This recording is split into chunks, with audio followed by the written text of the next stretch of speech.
Okay, so I just got off the top of the mountain. I didn't videotape coming down off the top because it's way too steep. Um, it's also really steep right here too, so I have to be I have to be careful, and I have to remember to keep my voice up because you can't hear me if I'm not talking loud enough. Okay, so in today's video, I want to talk about chemistry, nutrition, and food, and a little bit of history of my family, my mom's side of my family, regarding this. All right, so let me begin.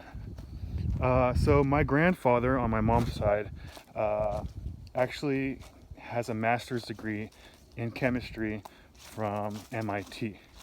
And he was a very successful engineer. He actually invented the preservation process for Smucker's jam. I'm pretty sure it's a process and not a chemical. So, but don't ask me to explain it. I'm pretty sure it's a industry secret anyway. Okay, because he was working for the corporation. They have legal rights to this preservation process, I guess. I don't know.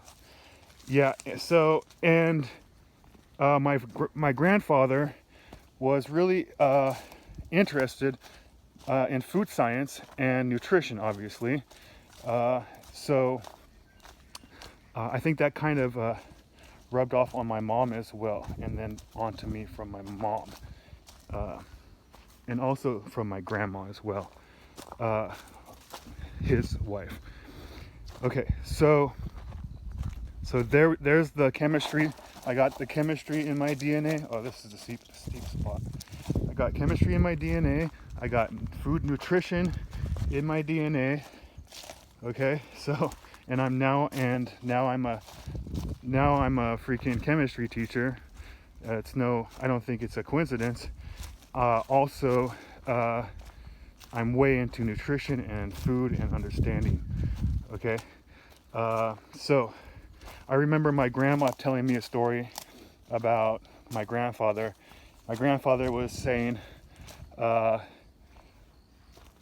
before I tell this story, he was also a professor at Oregon State University as well, teaching food science. Okay, so he was an expert in chemistry and food science and nutrition. All right, so my grandfather years ago, I think this is probably the 50s or 60s, was talking to my grandma and saying how healthy blueberries were for you. This was way before everybody knew how healthy they were. And my grandma was like, well, how many blueberries do I need to eat a day? And my grandfather was like, 8.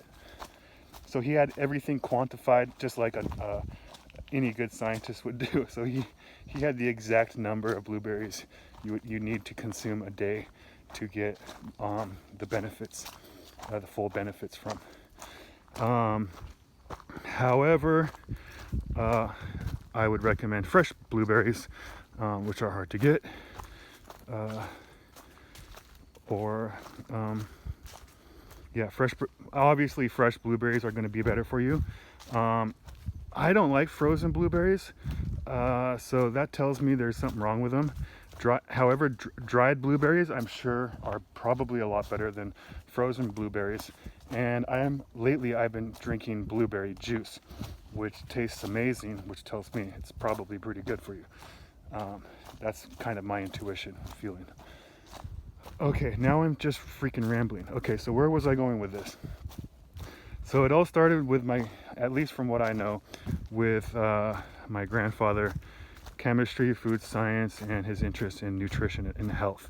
He was a big wacko when it came to health. But I think there was some wisdom that was missing, and I luckily, holy mother of God. Hey, buddy. I almost squashed you. That's a freaking cool looking snake. Okay. That's a cool snake. It doesn't look like a poisonous one.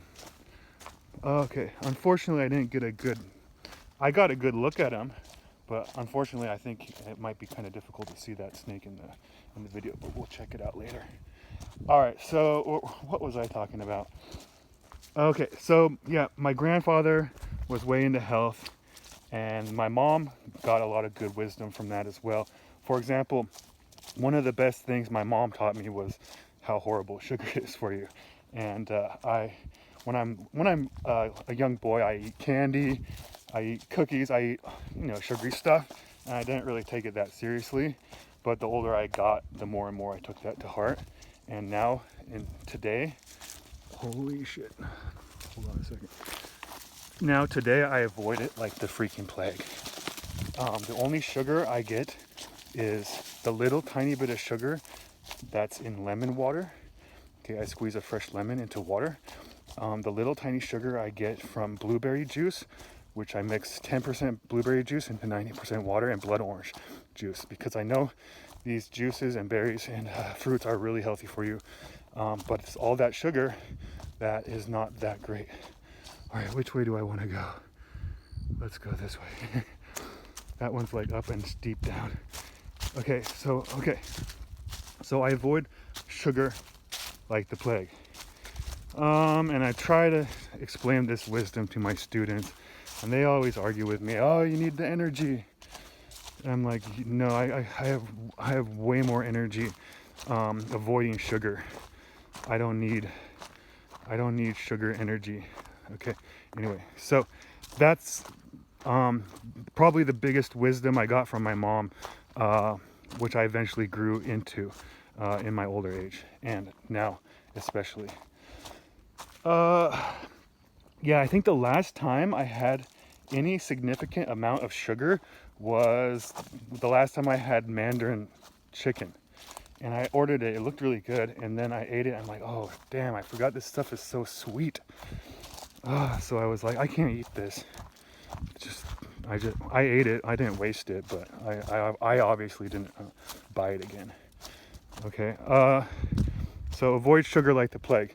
And let me give you some more insight onto how to avoid sugar. So if you like sweet things, there's something called stevia. Stevia is actually a natural sweetener.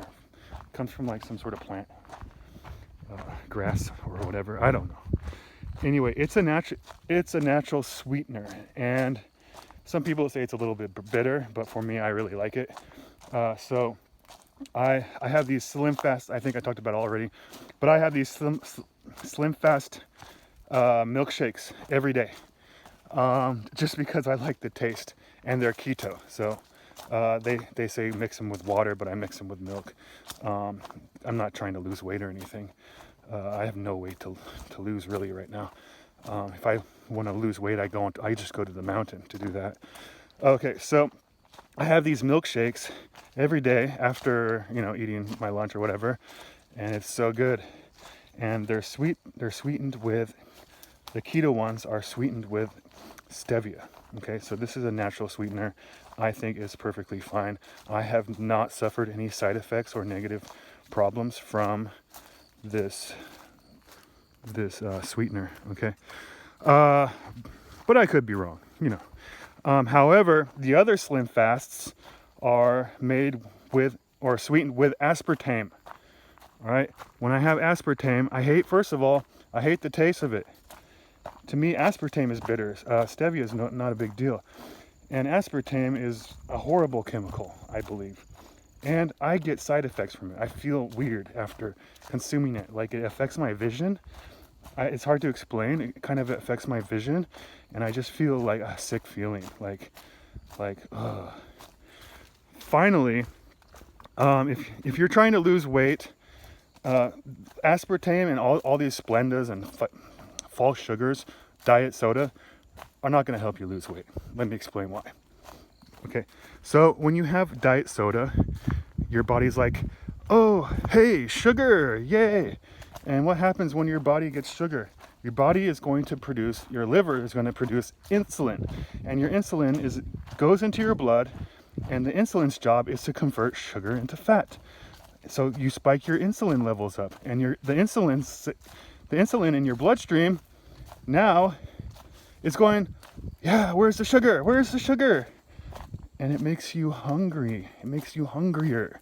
So it actually increases your appetite. Okay? So if you want to lose weight, do a real fast, which means you don't have anything.